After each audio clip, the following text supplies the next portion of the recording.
Gotta talk fast. Gotta talk fast. Gotta talk faster, faster, faster. Gotta talk fast. Welcome to an oral review of Archie comics Sonic the Hedgehog, reminding you that a multipolar world isn't necessarily a better one. In geopolitics, multipolarity is the theory where there exists a distribution of power amongst nations and other actors in the world. You ever think about the fact that we opened this podcast on a guy who's like pretty much illiterate? Do you think that's like scaring people away from watching the podcast? No, because it's funny. If this wasn't a cold read, this would sound really nice. I could do it. I just need one. It's called The Bit. For most of human history, there has existed multipolarity. See how much better that sounded? This culminated in the World Wars. After World War II, the world settled largely into a bipolar world, the US and the USSR. Since the Soviet collapse, the US has reigned supreme in a unipolar centered around itself. There has been much death and injustice during this time, and we acknowledge saying this as privileged Americans. However, consider the imperial clash of egos that came before. Be careful about multipolarity for the sake of multipolarity. We need equality among people, not necessarily among nations. I'm Nick, and except for this intro, I wrote the script. And I'm Dominic, and except for this intro, I haven't read any of today's script. And that intro is mostly spurred on by the fact that at the May Day protests last week, a couple weeks ago, I encountered a gentleman who was who was anti-Ukraine and very much conceding to Russia in their imperialist war, the invasion of Ukraine. At the May Day protest, he had a very, very large banner that was it was called... What else was he pro? That's what I had like a 10-minute conversation with him. And that didn't come up? No, it was more of an interview where I just let him talk. Okay. And he spoke into my microphone, didn't publish any of it, but he spoke and he was very clearly pro-Russian because it's all the Russian talking points that I'm used to because I've delved into the Russian invasion of Ukraine and that whole situation for several years now. And it's all the talking points were there. And I think he's sincere in what he thinks is his leftism and his political left leanings. But he's doing it for all the wrong reasons. Because if you are a based leftist, then you will be against imperialism no matter what. Because his leftism effectively boils down to being anti-American, to be multipolar for the sake of multipolarity. Whereas... Okay, that makes a little bit more sense. Yes. I needed that kind of... context, because this was mumbo jumbo to me. That was all garbage. No, it's in terms of how the politics lays there. It's one of those situations where think less about you honestly should think less about the high, politics of it all and think more what is happening on the ground, which is, there's a genocide happening in Ukraine where Russia is kidnapping Ukrainian children, where Russia is doing cultural erasure of whole swaths of that region. And it is effectively a war of imperialism. Now, is the war in Ukraine fueling America's military-industrial complex? Yes. Whose fault is that? Putin's. Right? And America's. But who opened up that market? Yeah. Not America, right? Russia opened that market by igniting a war that should not have happened. I mean, you could argue this is America's fault because we, back in the 90s, maybe we helped convince a certain country they didn't need nukes. If Metal Gear Solid taught me anything... It's that every country needs nukes or else they will be invaded. Bro, that is the future that we are heading towards. And it is so... The audience may not necessarily know that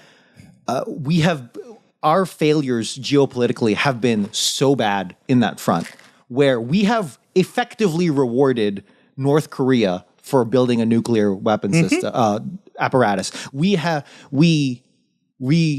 penalized Libya for abandoning its nuclear, which is good that it doesn't have nukes. I'm glad Libya doesn't have nukes, but they were penalized for Gaddafi was penalized for not having nukes, which is sad because, obviously he's a terrible person, obviously, but that's the future we're headed towards. Saddam, horrible, horrible person. We were wrong to invade Iraq, but we effectively penalized him for not having nukes. Well, I mean, the mere fact that we invaded Iraq is proof they didn't have nukes. Yes, also that as well. Which is always because we're like, we got to go find those nukes. Like, we wouldn't be there if they had nukes. What the fuck are you talking about? That's a different, sorry.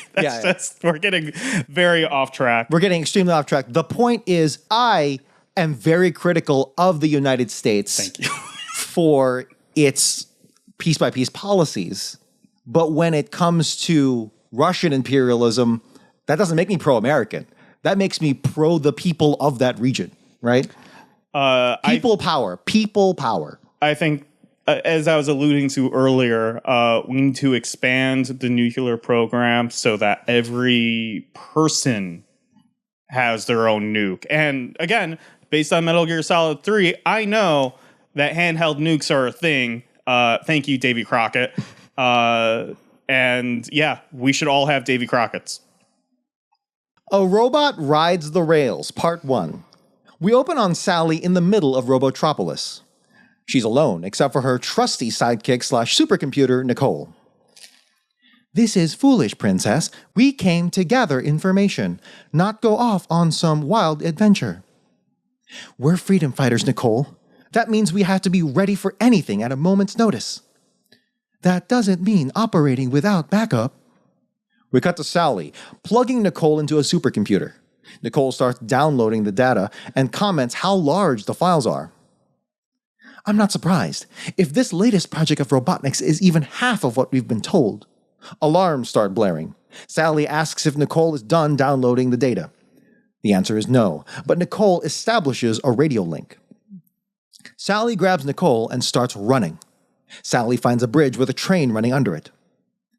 Sally, you're not going to do what I think you're going to do, are you? Sally jumps onto the moving train and lands safely. We cut to Rotor, who is with the rest of the freedom fighters monitoring her movements. The princess is on the move, fellas. Robotnik must be shipping his Dynamic 3000 ahead of schedule. Dynamic, what's this? Only Robotnik's latest super robot.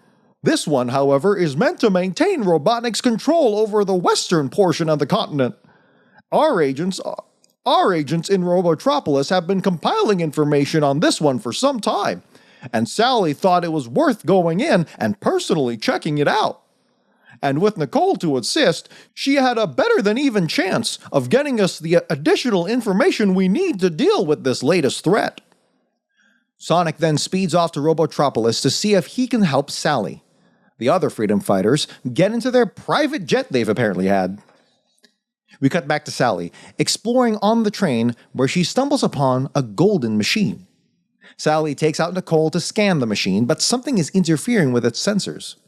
Just then, two dark hands come out from behind and grab Sally and covers her mouth. We cut to outside the train. Sonic is running along it, and just as he's about to jump onto the train, a turret pops up and shoots a laser at him. Ladies and gentlemen, the unthinkable has happened. Sonic the Hedgehog is dead. End of part 1. I don't know why that got me. Because it's a funny bit. It's always a funny bit. It's been a minute. That's why it's like, yeah. Well, they haven't killed him in a while. No, they haven't. I mean, I'll always do it every single time it happens. Thank you. Because one time he's going to actually die.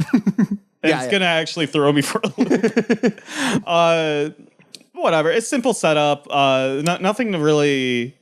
not much to say. This issue came out in 96, I believe. Fuck, I forgot to include it. That's okay. Yeah, that feels right. At some point in 96, and it was this is written by Ken Penders, potentially with someone else, and penciled by Ken Penders.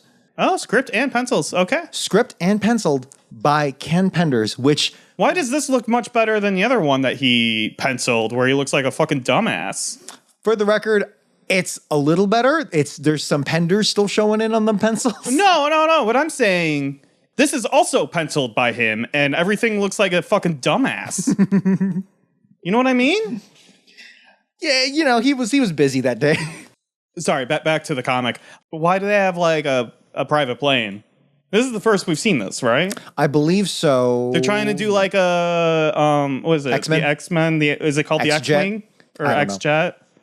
They're definitely trying to do that X-Men thing where they can just fly off at any time. Which there is a precedent in that Rotor builds vehicles all the time, and I think in the latter part of this issue he revisits a vehicle. But for this one specifically, I don't think we've seen it before, and it's a little hokey and unbelievable that a jet that nice with a hangar that big is under the control of the freedom fighters, because they usually hijack a Robotnik vehicle. Well, I mean, yeah, but also they do have the small Sonic plane. It just seems... Yeah, it's not called the Tornado, but it's the Tornado. We're going to know it as the Tornado, yes. So I just find it interesting.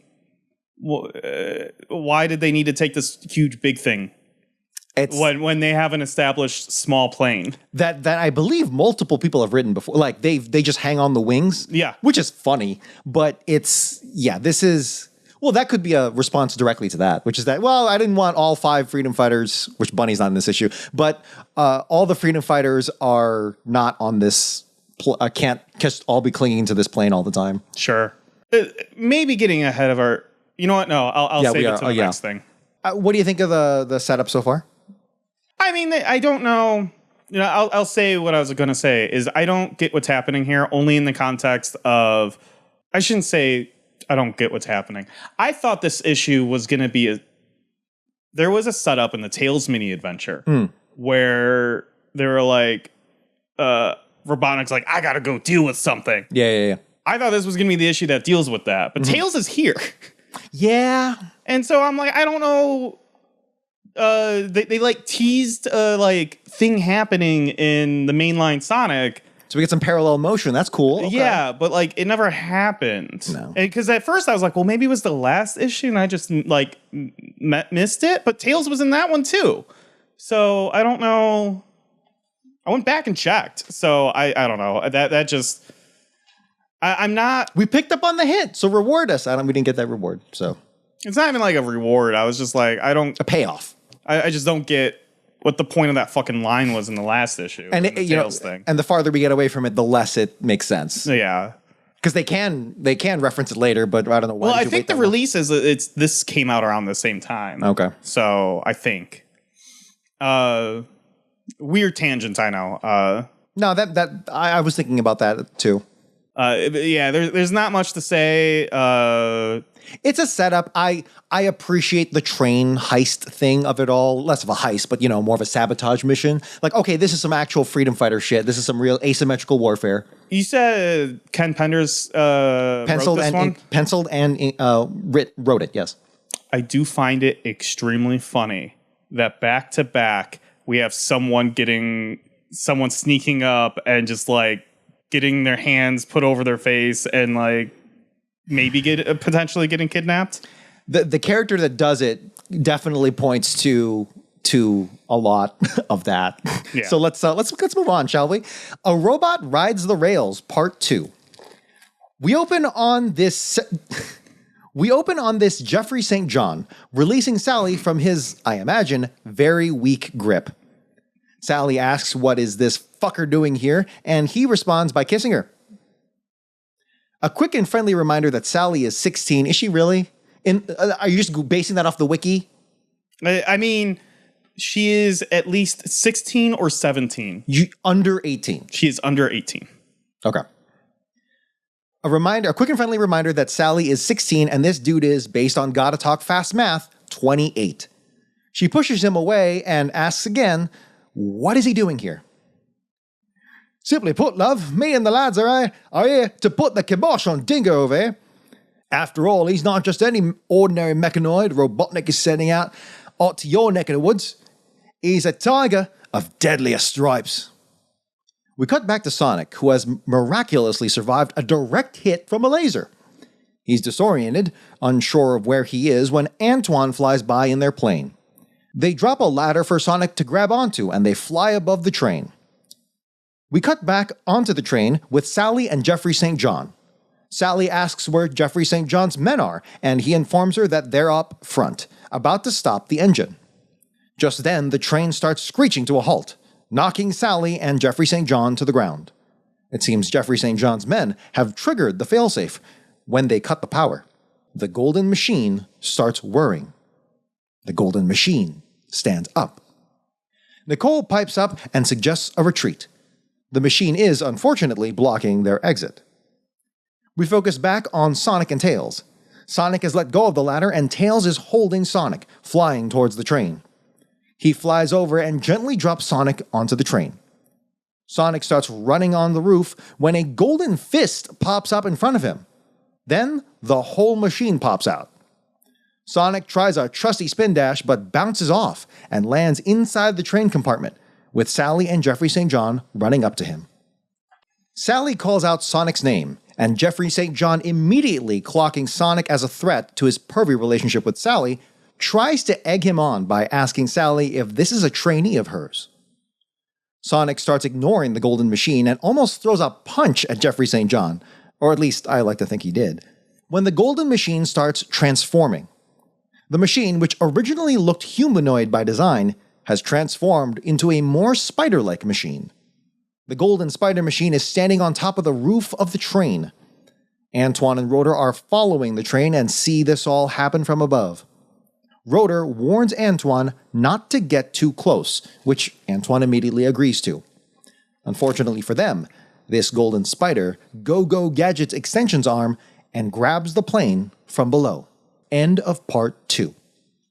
I just fucking hate Jeffrey St. John so much. He's not... He comes off as a scumbag.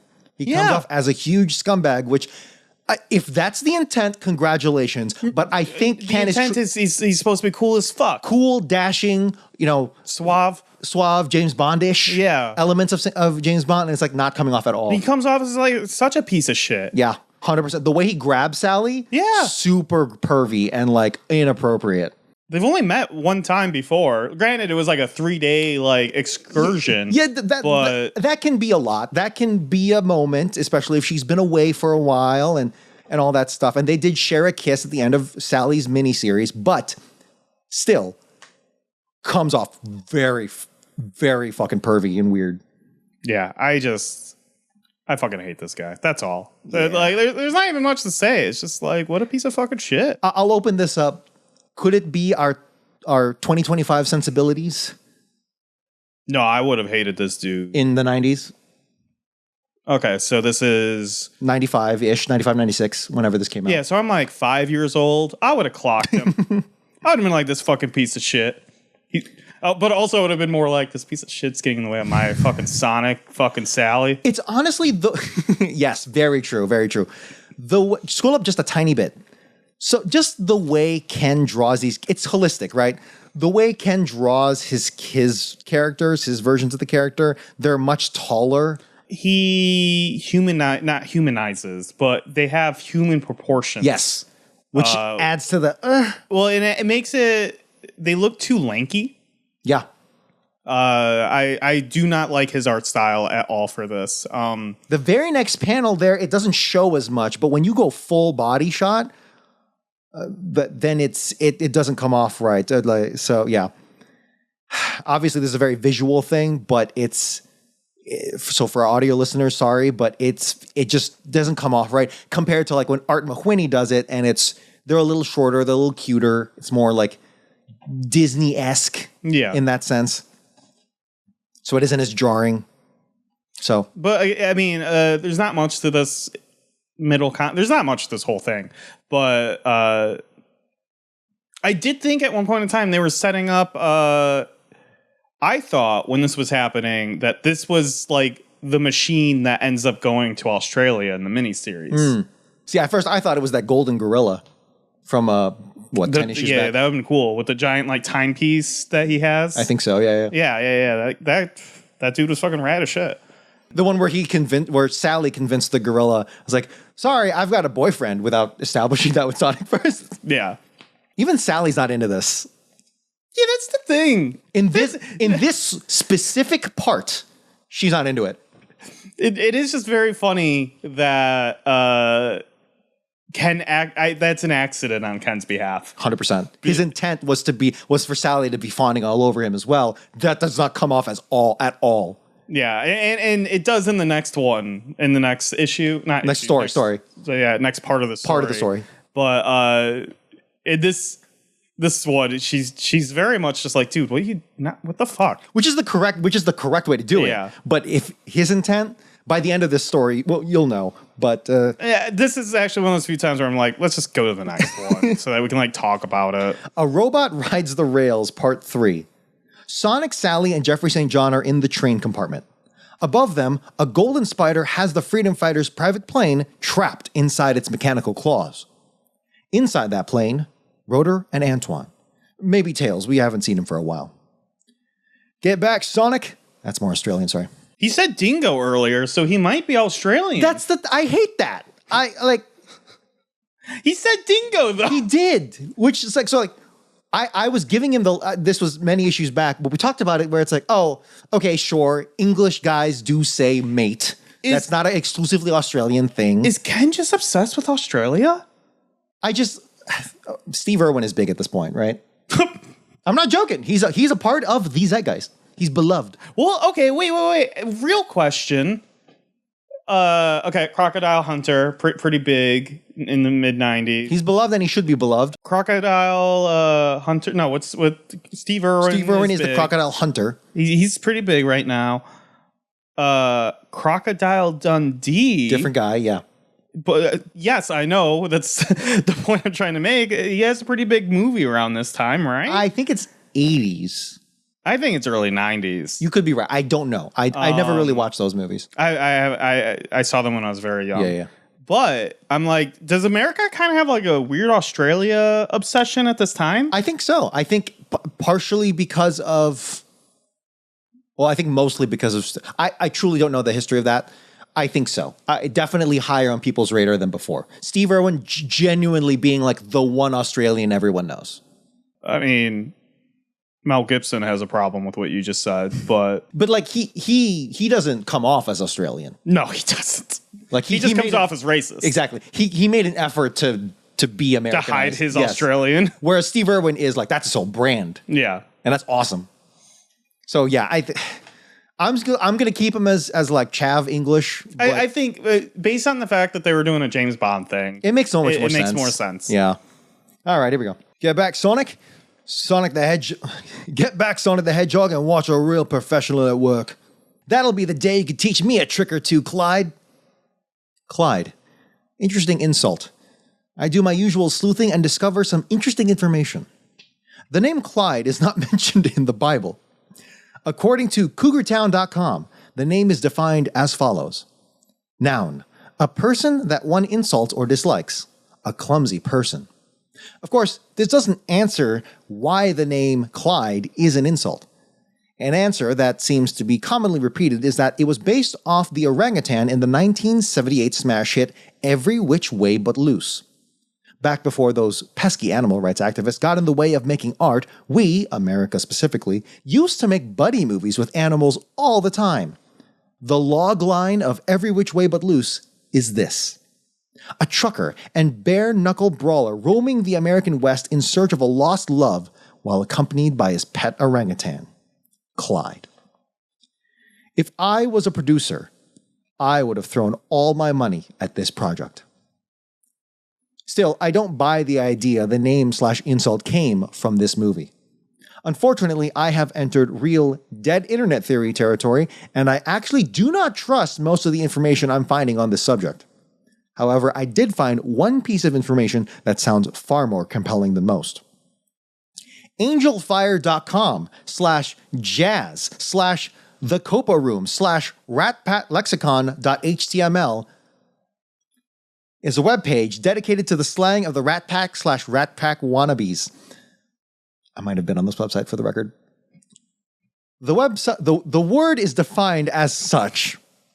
Clyde, a word used to cover a multitude of personal observations. Example given, I don't like her Clyde means I don't like her voice. This to me makes sense.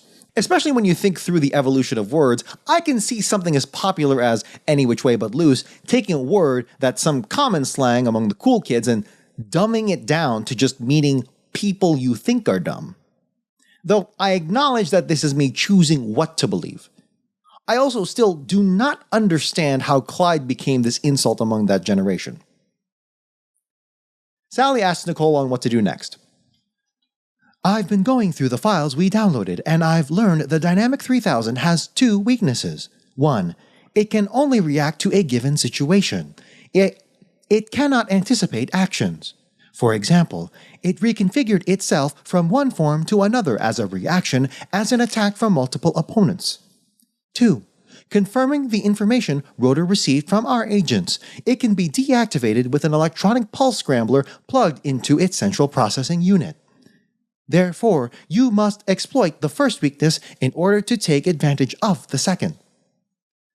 Just then, a claw comes from above, grabbing Sally. A rejection, if you will, of everything Nicole literally just said. Sally has taken no actions towards the golden robot. If anyone should have been grabbed, it should have been Sonic. Sonic jumps up and tries to spin dash the machine, but a laser zaps him out of the air. Again. Jeffrey St. John takes out a Bola net gun and shoots it at the robot. Very Australian, I feel like. I don't know if it is or isn't, but that felt Australian to me. It does nothing. Sonic whips out a knapsack that has a doohickey that Rotor provided that should scramble the robot's electronics. Sonic says he'll distract and for Jeffrey St. John to follow up. Sonic spin dashes and is able to break the arm that is holding Sally. Jeffrey St. John rushes under her and catches her safely. Sonic then calls out to Rotor and Antoine to see if they have any tricks up their sleeve. They do. Antoine reverses flight course and starts trying to fly the ship in the opposite direction, dragging the golden machine. With the machine off balance, Sonic rushes over with the device Rotor gave him and inserts it onto the back of the machine. The machine blows up. We cut to the side of the train, now stopped. The Freedom Fighters are stealing cargo from Robotnik, hoping that the train was transporting useful supplies and equipment. Sally and Jeffrey St. John say goodbye by kissing each other. In front of everyone. Sonic thinks to himself that Sally is trying to make him jealous, and that two can play at that game. Well, gang, who do you think should win the hand of the fair Princess Sally? Write to us and stay tuned for more in the future issues. End of part 3. I fucking hated this whole thing. It sucks because I was actually really excited about we're doing some real rebel shit. Yeah. Like a train sabotage is classic. That's logistics, that's intercept. Rotor mentioned agents. I'm like, okay, that's pretty cool stuff. And I like the idea of two rebel groups being involved on the same mission. Yeah. And they're different cells, they're different rebel cells. And, because they're so decentralized and isolated, I'm steel manning all of this, by the way. And because they're also, if I think they don't know that they're attacking the same thing and that causes some issues and, it's very classic rebel shit. The way it comes off is not done well at all. It's one of the most boring issues yet. And it was mainly banking on the relationship between Jeffrey St. John, Sonic, and Sally. This is that's the true emotional heart of this whole story that it's banking on. And I do like some of it, but the execution is not good. No, the execution's trash. I think all of the core ideas are there, and the core ideas are fine. The execution is just fucking trash. Look at that. Go down one page. Look at that one panel where Sally's being caught by St. John. She looks bored as shit. She does look bored as shit. She should be She's unimpressed. Yeah. And also, I feel like Sally could have landed fine on her own. She didn't need to be caught. No. I think what should have happened is she fell, lands on her feet. Jeffrey St. John goes, puts the thing in the CPU thing, and Sonic saves Sally, Jeffrey St. John destroys the machine. Instead, you get Sonic saving Sally, Sonic destroying the machine, and Jeffrey St. John catching Sally, who probably didn't need to be caught. I get it because it's in service to the, well, she likes him and all that stuff. But man, I see. The thing is, I know exactly what Ken is trying to do. Oh, we in all this whole do. story, but it's just not coming off well at all. Sally is not having the proper reactions. Jeffrey St. John comes off as a pervy douche, and and I hate the setup for this fucking robot. Yeah, the whole idea. I mean, don't get me wrong; it's actually a cool idea, but he just ignored it. He ignored the own rules that he set up within the issue. He was like, it only can react. And it's like, okay, motherfucker, why did it grab the plane? The plane didn't do anything. Why did it attack Sally? Sally didn't do fucking jack shit. This is just don't impose these fucking rules if you're not gonna follow them. I was fine with a robot just attacking shit. You tried to make your shit cooler and you just made it so it just doesn't work in the world you created. It sucks really hard too because it was such a wordy a logic train. It was a little confusing for me. I understand the heart of it, but especially for a kid like that or a teen, it's a little kind of convoluted, which is fine if you pay that off. If you do it, right? Because now I'm really confused. It's a little wordy, the explanation, fine, but then you don't do that at all. So now I'm really lost in the dark here. I was already upset at the fact this fucker came here. And then on top of it, they're trying to do this cool shit with the robot. But they did. I was just so annoyed. And I hate the fact that I don't like it, but I accept it because of the setup of Rotor was monitoring this and he had some idea what was on the train. Mm-hmm. So he gave Sonic that thing that can just kill it in one go and whatever. But that's fine. Yeah, it's a bit of a. I'm always just yeah, but also how boring. Because it's you set up this cool premise of a machine that can only react. Come up with a clever idea of how to defeat something that can't learn but can only react. That's really what I was waiting for, and then you just do it with just insert the USB. Yeah, I'm okay, well then don't set up this cool. If anything, save that premise in your back pocket so you can do it properly later. There's been enemies in other franchises, other media that's I think been like that before. We can literally only react. I'm failing to remember which ones, but that's such a strong idea because that's a huge weakness. But you compare that with a big power, very powerful, and they even hints at it because I think Sonic Spin Dash does nothing to it. Yeah, and I think it's because it's gold. That's implied. Was Sonic able to just spin dash the golden gorilla? I don't think that's implied at all. Okay. Oh no, it's because this is a very it's implied by the fact that most bots are just metal or just not gold, whereas this one is gold. Universe Salamander is not gold. Crap, but he was just big. I'm just saying. Yeah, but anyway, Sonic just can't spin dash his way out of this one, which is fine. That's cool. But he technically kind of does because he spin dashes to get Sally freed. Okay, yeah, so it's not, it's actually, no, it's not following that logic either. I know. It gets worse. Well, in the setup is actually perfect for Sonic and Jeffrey St. John because Jeffrey St. John is more of a thinker, or at least they would like us to believe that, and Sonic is a more doer. I'm just going to attack. Yeah. I'm going to do her. The idea of a thing that only reacts is Sonic's greatest weakness, and Jeffrey St. John could have gave him hint it could have been a whole thing of Sonic trying to fight and losing over and over again, but being strong enough to take him on, and Jeffrey St. John not being strong enough to take him on, but can give Sonic ideas on how to take him on, and Sonic getting over his ego and listening to this fucking guy so that they can together take down this machine. Fabulous outline of a story. Fabulous outline and great ideas. I just don't. It's not why I feel like I'm such a dick, but I'm just why are you making this story? What did we learn about people. Literally the one, because like the backdrop of the train heist intercept is anything. That can happen at any point in time. Yeah. The real thing here is the love triangle, or love pyramid, I should say. Which is that the two characters love one character, and so this whole setup was just for the kiss. It's really just for the kiss. And the tension between Sonic and St. John. It was up to me. Yeah. If I wrote the story and I had that intention, that like idea. Yeah. I do a very similar concept, right? Okay. In fact, I do really like the idea of a train heist. What you do, again, this is just how I would do it. Yeah, of course. Yeah. Ken, let me tell you how to do your job 30 years later.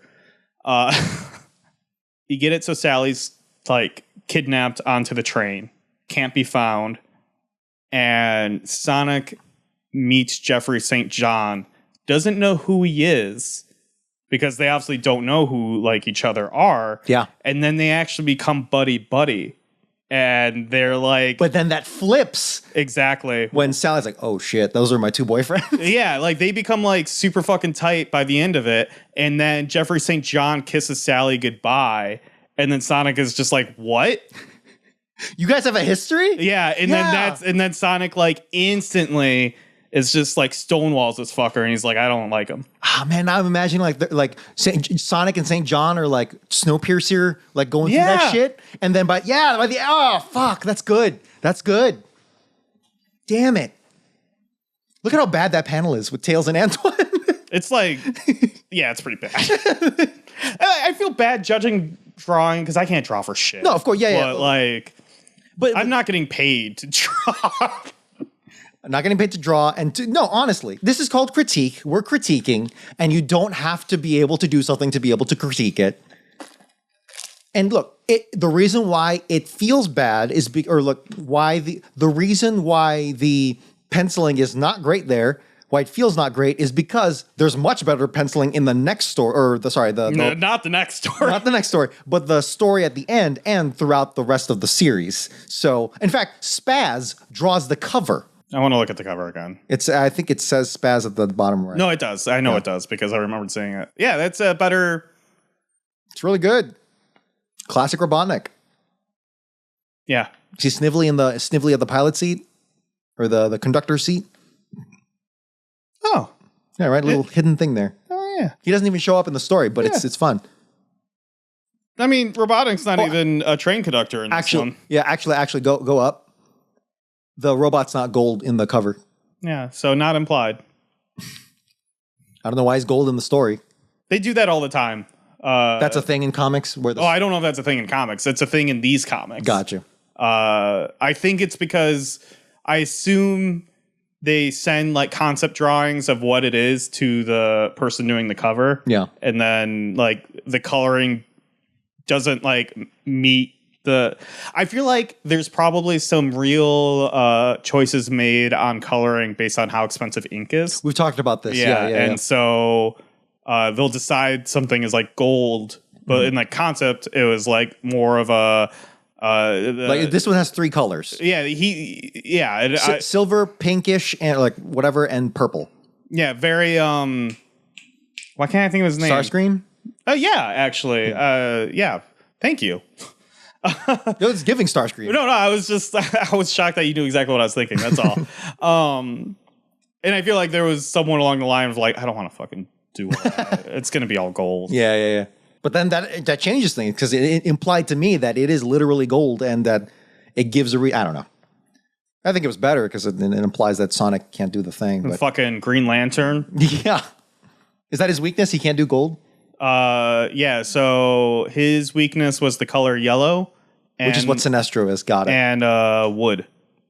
Wood? Okay. Sure. Yeah, why not? I mean, they do a whole thing to retcon that because they're like, it's trash. So like, but like they made it like a comic book event. And it was... I think it was called like Darkest Night or something. That was a big one. I've heard it's a big one. I don't know. Yeah, I never read it, but I had a friend. I have a friend who's like a huge comic book nerd and would tell me all about all the arcs and stuff. And this one actually did sound pretty cool to the point where I was maybe going to read it. Mm-hmm. because that had something to do with like a dragon was like the.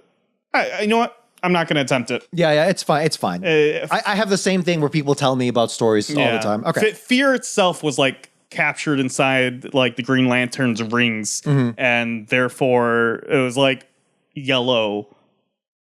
And that was like, it was a cool concept. Yeah. So verdict on this one, Sonic did not need to be shot twice for this poor story. I mean, poor execution of the story. This sucked. I just fucking... And it feels especially bad because this is like the core story. This is it. This is what people talk about when they're talking Archie Sonic. I feel like they're talking about something else. Oh, I feel like this is not. I feel like no one's fucking talking about this. If this is why I'm reading this fucking comic, we might have to have a conversation about continuing. No, I have faith in people. I like when people say like Archie is both like insane in both like good ways and bad ways. This isn't it. Okay. We're not even scratching the fucking surface. Fair enough. I believe I agree with that. I've changed my mind on that. Here we go. Next story. Lost and Found. Script by Mike Kanternovich and Ken Penders. Penciled by Ken Penders again. Knuckles is standing alone in the ruins of a city. He begins thinking to himself. Charmy, Espio, Mighty, Vector. The Chaotix are missing and it's all my fault. Knuckles begins wandering the ruins. Well, maybe I can share some of the blame with Archimedes. Not sure where Mr. Mystery is holding him, but I can't be far off from these ancient ruins. He's probably lurking in the shadows, laughing his fool head off, assuming he has one.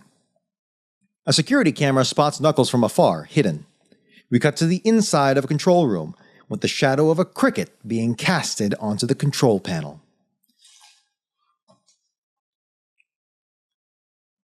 Who are you doing, kidna? In fact, my eyes are everywhere. Peekaboo, I see you, but you don't get a big picture. Can't even see what's under your nose. End of whatever the fuck this part is of Lost and Found.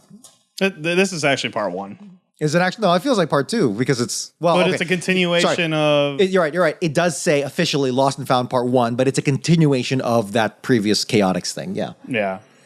Waste of time. Just include it in the fucking thing. Yeah. I we've talked about this. We talked about this in the last part. It's just, I don't like those teases. Here we go. Next part. Rotor in Tundra Road, part 1. Rotor is sleeping peacefully in his bed when a radio screams out his name. Rotor wakes up stunned and confused. Sally and Sonic rush to his room to see if he's okay. Well, I guess I had a nightmare. That sounded especially Western. I'm sorry.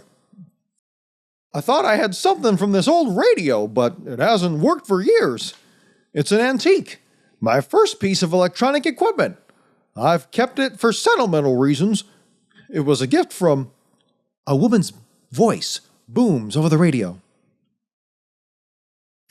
This is Rotor's mom. I think she sounds exactly the same as Rotor, but an octave up. Rotor, help us!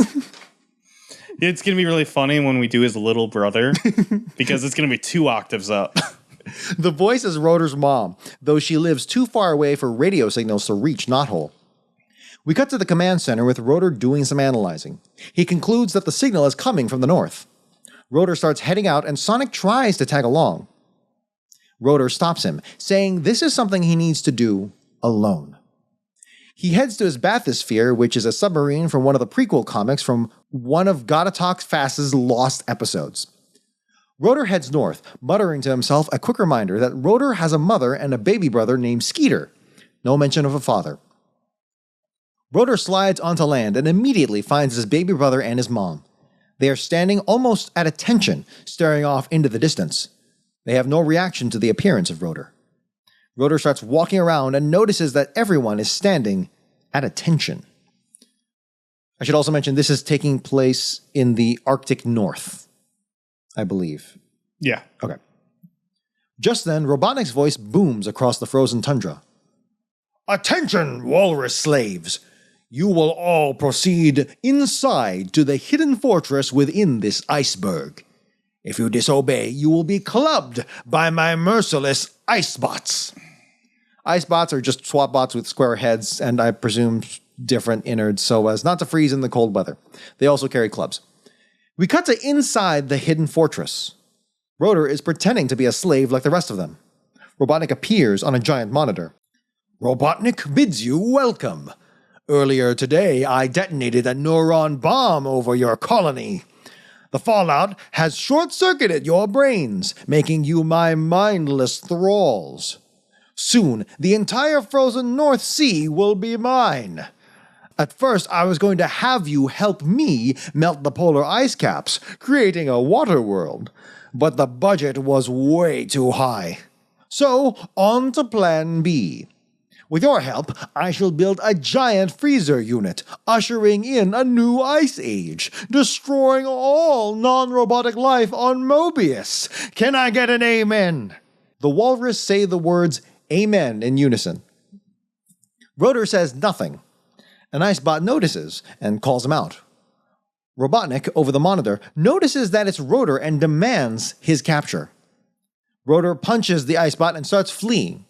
Another Icebot runs up and throws his trusty club at Rotor, hitting him in the head. Rotor is knocked out and falls into the ocean. Ladies and gentlemen and NBs, the impossible has happened. Rotor the Walrus is dead. End of part 1. That's rough. Very rough. Neuron bomb. I'm going to start on the thing that I hate. I always get really annoyed when people are just like, this is a thing I got to do by myself. It's, I don't know. Maybe I'm like an idiot, but I've never been in a situation where I'm like, this is a thing I need to take care of by myself. That just always rubs me the wrong way. For like moralistic reasons. If it's for like, I got to do this by myself because this is fucking embarrassing. Yeah, that's extremely relatable. This is like, did you ever play Fallout 3? Yeah. So the end of Fallout... Oh, yeah. Yeah. Yeah, so say it. For our viewers or listeners, the end of Fallout 3, you affect... Spoilers for a decade-old game. You have to go into a extremely irradiated thing to do something to end the game. One of your companions, optional companions that you can have... It was like you have to like turn on a water valve or something. Yeah. But the only way to go turn on the water valve is to go into this container and it's going to flood with radiation. Yes. Sorry, continue. And kill you. One of your optional companions, which is kind of bullshit because the companion is like shoved in your face for a mission, but like right before this too. He's a super mutant, and super mutants are infamously completely immune to any irradiation damage, right? Mm-hmm. They feed off the radiation. If anything, they get stronger off the radiation. It heals them. So if you make the smart and obvious decision to be like, hey, Fox, the name of the mutant is Fox, hey, can you do this for me? He straight up says to you, no, this is something you have to do. Which is the biggest piece of bullshit in the history of any gaming RPG, where the highest tension possible, the ending of your story is, hey, I'm going to die by radiation if I don't do this. Someone will die by radiation. Can you do it, Mr. Immune? And he's like, no, you should do it. I'm pretty sure they patched in later on an option for him to do it because it was so hated. Yeah, or it could have been a mod, but either way, I don't even remember. I just remember it being the biggest bullshit. And it is infamous. It is very infamous as a bullshit ending or a bullshit lack of option. I think it's kind of fucked these Icebots have clubs. The seal clubbing is really funny to me. Just the term. Seal clubbing, sure. Like it's such a violent thing for these creatures that are really cute. So it's... But these are walruses. Yeah, you're right. They're not clubs. They're not walruses. They're seals, but still, it's fucked up. Yeah. It's been a saying for a while now. I mean... Seal clubbing. It's just always been a thing. Yeah. It's just like it just seems weird. I don't know. Well, it's the de facto saying. It's like seal clubbing. I understand. It's just like when you just take it a step back and think about it. It's fucked up. No, I'm talking about in the concept of Sonic. It's fucked up. Why he is literally like taking control of these guys like through like a neuron bomb, right? Like he can shoot lasers and like blow these people up literally at any moment. It's a choice to have clubs and to like mercilessly kill these fucking walruses if they step out of line. Like full on Robert De Niro untouchables, like beat them to death. Yeah, this is literally like kind of one of the more fucked up things Robotnik has done so far, because every single time he's like taking control of someone, it's like through the threat of like instantly dying.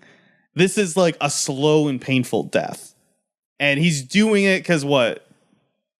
It's racist. Yeah. It's actually racist. Yeah. Which is in line for Robotnik. It's just like I'm shocked that that also implies that that there is already a long-standing stereotype of okay, if they're a seal or a walrus, then you club them to death. Yes. Which means it must have happened at some point in time where like I wonder if it's like a hate crime too. I mean, yeah, because I mean these are all sentient beings. Yeah. I also there's like low-key kind of like an implication of like they're actually clubbing these seals for like their fat and stuff. Yeah. But like they never moved on from clubs. Particularly heinous. That's actually the dissonance of a high-tech, independent, self-thinking robot clubbing you to death. The first weapon to ever exist, probably. I mean, and like the clubs they use straight up look like caveman clubs. A true club, not a stick. Yeah. Like definitely I could picture a caveman having this. Yeah. Weird. Yeah. I don't know. The neuron bomb thing bothers me because it's like that's not how that works at all. Yeah. If anything, he should have just done hypnotism. Yeah. Like straight up the swirl. I will say I'm normally as a normally huge complaint, but I will say the Waterworld gag actually made me laugh. Yeah, of course, because it's Waterworld and it's just the funny thing. Yeah. It worked in this context because it didn't feel like too big of a call out. Yeah. But it's just more people should watch Waterworld. The director's cut. Is it good? It's more Waterworld. I mean, yeah. If you watched Waterworld and was like, there should be more of that, let me tell you, the director's cut has like 45 more minutes of it. Shit. I mean, objectively, the director's cut of Waterworld is a much better movie, and it makes way more sense. Okay, so is it like a Blade Runner situation? Yeah, okay. Yeah. I don't know. That's what I've heard. Yeah. Is that Blade Runner's Have you never better. seen Blade Runner? No, because I specifically I need to actually. So I actually do need to ask you. It's like, what's the version of Blade Runner that I should watch? The director's cut. Director's cut. Yeah, exactly. 100%. Okay. In fact, you can. It's literally right there. You can borrow it. I have been to the Waterworld ride, or not ride, the experience. I love I think it's still in operation. I think so too. Which is incredible that like a movie that doesn't have any cultural staying power. I feel like Gen Z doesn't know Waterworld. I don't think the millennials barely know what Waterworld is. So actually, that's a good point. Waterworld was at one point in time the most expensive movie ever to be made, and it was a subpar movie, and it's essentially just like Mad Max on water. But man, Waterworld's a pretty good fucking movie, except for the like kind of rapey stuff in it. But I mean, it was a 90s movie. There's gotta be No, you're not wrong. You're not wrong at all. No. Just like Jeffrey St. John. Yeah. But in any case, it's I have been to that experience like three separate times on three separate occasions. And yeah, I think each time it's baller, right? It is pretty good. And each time it's, or rather, that is now the cultural staying power of that whole thing is the experience at Universal Studios. Yeah, which is very funny. Yeah, me too. All right, grab your guitar. Now it's time for sonograms. You can write to sonograms. Oh yeah, it's a legally distinct sonograms. It's an unaffiliated sonograms. We made our own sonograms. All right. Our first email is from Whale Fox Johnson. Hello, Gotta Talk Fast crew.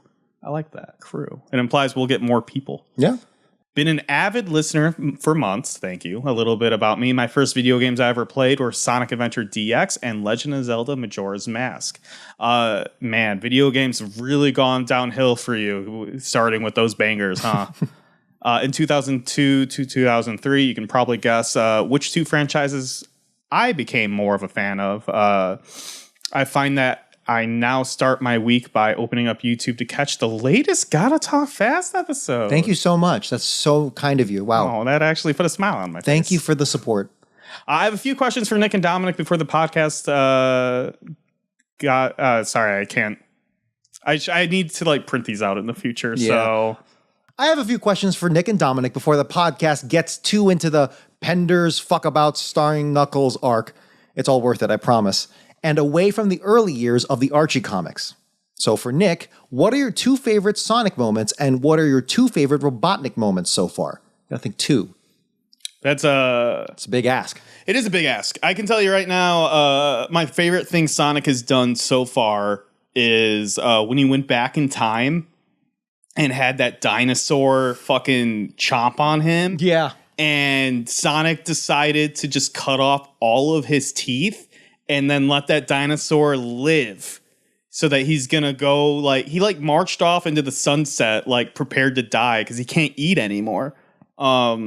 Definitely by far the coolest thing Sonic has done. Metal, absolutely metal. And coincidentally, it was just a good issue all around. Coincidentally, my favorite thing Robotnik has done is when he did the time machine. He made the chainsaw time machine. Do you remember that? Yes, that was insane. Yes. So unnecessary, but kind of awesome. Brilliant move by Robotnik. Classic. Honestly, probably my favorite issue so far because of those things alone. He did ask for two. I know. Those are immediately the first things I thought of. For Robotnik, I also love the fact that he made a giant ape and just kind of like let him loose on an island and like just like abandoned him. Like let him eat bananas all the time, like when he didn't need to eat. It was so weird. I love Robotnik. He's the best. But the real answer has got to be the fact that no, that you know what, that is the real answer. What about, do you have a second Sonic moment? Yeah, man. I mean, there's got to be. It's just like what I'm like. You know how you just kind of blank sometimes? All the time. Let's do yours, and then maybe We'll circle back. Circle back. Yeah. For Dominic, how would you... sorry. No. When he decided to get really racist that one time and decided to dress up as like a Romani person, banking on the fact that evil Sonic would just like do a hate crime. Those are so random. Is it weird that my two favorite things that Sonic has done is like objectively evil things? I don't know. I'm just saying they should let Sonic cut loose more often. Those are really good moments. For Dominic, how would you, of your own opinion, rank the Freedom Fighters by favorability, and what is your favorite story concept? Example, alien abduction, multiverse, Sonic getting hit with antimatter and pretends to be a ghost before his matter regenerated. Robotnik using doubles to trick the heroes, etc. Honestly, choosing through? Honestly, choosing through some of these might come down to how the story... I agree. How the story executed the concept rather than the strength of the concept themselves. I definitely understand. I mean, the one that we just did, like the strength of the concept is very strong. Extremely strong. Horrible execution. To answer that part of the question, I love just any general resistance movement concept. Mm-hmm. So you're doing like train sabotage. You're doing like intel. You're doing secret stuff, trying to infiltrate Robotropolis. It's not It's not the perfect environment for it because Robotropolis is literally just one mega enemy base. Like there's no actual, like you can't do French resistance shit in Robotropolis because it's Robotropolis. There's no one to resist. Yeah, it's all robots. Yeah, exactly, 100%. So it does lose some of that angle. I don't blame them for that because the concept of Robotnik really dominating seemingly 90% of at least the continent is really, really cool one. So anything involved with doing that stuff, I prefer that over the big multiverse, space stuff and all the highfalutin sci-fi concepts and outlines because it's more out there and I can't really relate to it as much. Whereas, especially under this administration and in these times, it is far more believable to see them blowing up pipelines, to see them, or blowing up the casino of the powers that be. Not that I endorse that or anything, but it's more interesting to see that play out. So I'll say anything like that. And honestly, that was more of an end result of blowing up the casino. Honestly, the most recent issue of them doing the train sabotage, the train intercept, while having the two loves and stuff. Fantastic premise. As a concept. Let's see, ranking the core. Let's do core freedom fighters. Well, I was gonna quickly. I'm shocked you didn't call out because I feel like the concept would have been like your number one. I just think the execution, maybe. I probably forgot. I was gonna say the Sally miniseries. I feel like the concept was right up there. You have going out with like a small team, meeting another you're right, mercenary group, another cell. Yeah. And they're not even a mercenary group. They work for the previous regime. So, and they still do the regime in exile. So honestly, you're right. That is definitely up there as well. And again, the execution sucked. The whole Jeffrey St. John fake out sucks, stuff, whatever. It breaks my heart because it's such a really, really good foundation there for something. But also, I can never hate that issue because it introduced Hamlin, arguably the star of the Archie Sonic comics. Hamlin and Tails are legitimately top tier hotheads. Yeah, and that makes them really fun to watch. So I'll go with either one of those two. Ranking the Freedom Fighters. Okay, so Hamlin S tier. Well, I feel like core. Bunny's up there just because she is such a interesting character with her half robot situation and her being the ace card in terms of strength. I do like my Sonic a lot. His concept of being I need this numbered. Who's your? Okay. Let's do this right. That's tier ranking. This is how you get famous, I think. Okay, so let's establish who is the core. Bunny, Sonic, Sally, Rotor, Antoine, Tails. So that's 6, I think, that I counted. Do you want to throw in Nicole? Okay, well, sure. Nicole would have dead last. Also, side note, I apologize. I'm interrupting your thing. I just realized fucking Uncle Chuck wasn't in this issue. He's just around.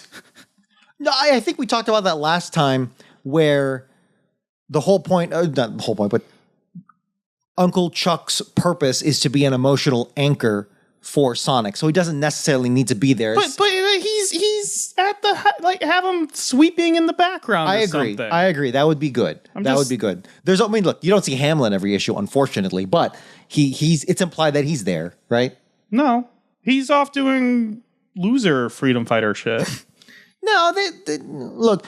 No. There are freedom fighters, at the base. It's implied there's a whole society of up to 1,000 people. Okay. In Knothole. But if you of those core freedom fighters that I mentioned earlier, man, number one I think has to be Bunny. Okay. Are we talking about concept or actual execution of everything? I think it has to be execution. Because when you do concept, you're filling in your own fucking. I agree. I concur. That's really, really difficult to say. I think number one has to be Sonic just because he does so much funny shit. So much funny shit on top of being, just because we have the most time with him. And no matter how crazy or even lackluster and nonsensical his stories can be, at least he has that funny foundation to him that I can't get tired. The fatigue doesn't wear me on as much as everyone else. After that, oh man, Tails oscillates between annoying and also like really fucking funny and cool because he is portrayed as such a hothead, and that is not his. I don't think that's his shtick at all. He's supposed to be, well, maybe not. Maybe he is. That is your shtick. I mean, I think you can't think about the video game versions of these characters. These guys are their own things. And in this universe, it seems like Tails is a hothead. Yeah, Tails is a hothead, immature,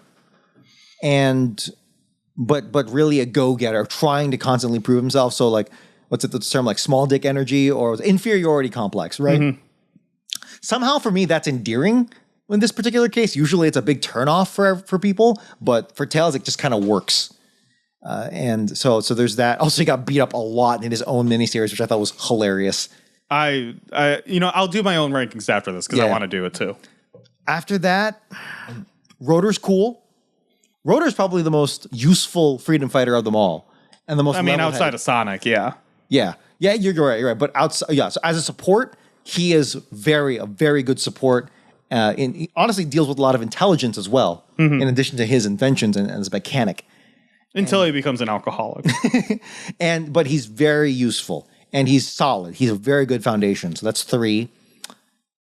Oh no, did I say? I think 4. So Sonic, Bunny, Tails, Rotor. Sally, man, Sally's a bit of a letdown. Bigger one than I thought. Supposed to be like the core of this unit, and she is, but she's had some very bad leadership choices in the past. She did have some good leadership choices, though. Specifically, remember when Sonic was coming in the flood? Okay. No, not the flood. When Sonic was coming in, and she was just like, something's off. Close the gates. That was a great example. That moment alone, I was just like, okay, Sally's actually pretty fucking cool. Even. Give me more of that, and the thing is, we need more of that. Yes, I concur. And she hasn't done much of that cool shit since. And honestly, it's like, I'm down for the love pyramid, but that... she's down. But I forgot. No. I'm cool with that. She can be a better ranking character even in spite that, or that can enhance her. Honestly, give her some flaws, but it's portrayed so horribly. It's done so horribly that it just does not work at all. So it honestly brings her down, and it makes her look like this waffling, object of everyone's desire. And I'm not articulating it very well, but it brings her down. Brings her down. So and then Antoine is treated more like a gag. No opportunity for him to shine at all. So I think he's at the bottom of the ranking. I think I've listed everyone. I think so. Well, okay, Nicole. If you count Nicole, Nicole is a joke. Yeah. So Antoine at the bottom, Sonic at the top. All right. Tails, number 1, easy. Sonic, number 2. Rotor, Buns, Sally, Antoine. If Buns was more consistent, that's the thing. If Buns was even in the stories, I feel like half the time they forget Buns exists. Like this one, why isn't Buns here? She could have taken down that fucking thing all by herself. And this is again ranking based on what we saw. If we were doing like concept, Buns would actually probably be number 1 for me. Same. I adore the idea of Buns, but they don't use her. So like, how can I even like her if they don't develop her? And Sally, truthfully, at one point in time was probably the bottom, but her doing that like cool shit to Sonic recently, I was just like, okay. I got my Amnesia Sonic, yeah. Yeah, she might become way higher if she does more cool shit like that. Are there any auxiliary characters that you would rank higher than the Freedom Fighters? Hamlin. Yeah, that's my answer too. Yeah, Hamlin and Robotnik. Yeah. Was Robotnik for you too? Oh, well, okay. I thought you were talking about Freedom Fighters specifically. Oh, just any character. Yeah, any character. Robotnik is just really fun. Okay. He's fun to voice. He's probably my favorite voice to do. Easily. Hands down. As a character, yeah, obviously. I adore the man. A great character, no doubt about it. Yeah, he's kind of my favorite. Yeah. It's Robotnik and Hamlin And, you know, crab meat is pretty high on my list. Yeah. And, I mean, I haven't seen her since, but hopefully Fiona comes back. Fiona. The robot lady that Tails fell in love with. Oh, yes.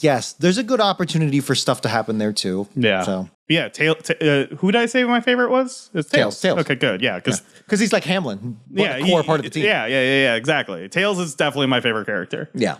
You're rooting for him. You want him to...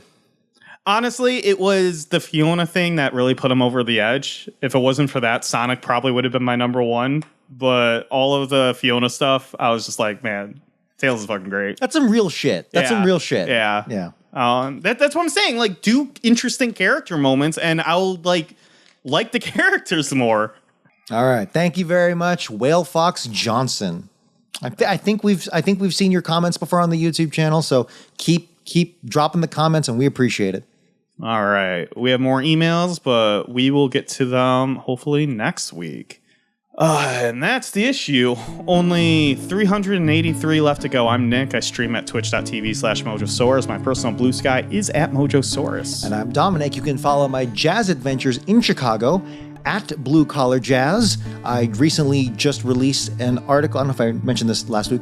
I released an article on the video game music scene that is really having a good renaissance. time, a renaissance in Chicago, because it's a big scene in New York, but it's been a bit of a scene in Chicago, and I don't know everything about the scene, so maybe it's been a thing for a while, but it's really come together because here in Chicago, they are trying to get more monthly a video game music jam, and that seems to be building. So check that out. Article on you can find links on my Instagram at Blue Collar Jazz and my personal blue sky at DomQuan. You can follow us on socials. I Gotta Talk Fast. TikTok has Gotta Talk Faster. We also have a video version of the podcast where you can follow along the panels and watch our handsome faces. You can write in the show at sonicrams@gottatalkfast.com, ask us questions, provide corrections, and give us your opinion on this week's issue. Don't forget to like and subscribe to our channel. And remember, when life keeps going fast, you gotta talk fast. And just get through it. I love you. Gotta talk. Gotta Talk Fast was written by Nick Folkerts and edited by Dominic Guanzon. Intro and outro themes recorded by Dominic Guanzon. Gotta Go Fast originally composed by Norman J. Grossfeld, Joseph Garrity, and Russell Velasquez. Gotta talk fast. Gotta talk fast. Gotta talk fast.